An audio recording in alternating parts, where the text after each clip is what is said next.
Amazing morning, everyone. Mentor Elise here, and today we will talk about a very uncomfortable symptom of mpox, the rashes and blisters, and how we can help soothe and heal them naturally. Alam natin, yung skin source ng mpox, masakit, makati, minsan parang sugat na hindi natutuyo. And if we're not careful, pwedeng ma-infect palalo. Kaya aside from keeping the skin clean, you need to support healing from the inside. Amazing Pure Organic Barley Grass helps the skin heal faster dahil sa chlorophyll, which acts like a natural wound healer and anti-inflammatory nutrients that calm the redness.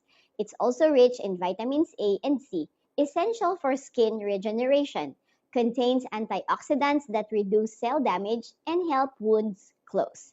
A study from Plant Foods for Human Nutrition confirms that barley's chlorophyll can accelerate tissue repair and reduce inflammation. And while your skin heals, stay hydrated, eat nutrient dense food, and avoid scratching the affected area. Healing starts from within, not just outside. Always remember, when God gave us amazing pure organic barley grass, He gave us nature's amazing tool for faster healing. If someone you love is going through mpox, message me. I'll help you support their recovery safely and naturally. This is Mentor Elise, your partner in holistic health and natural healing.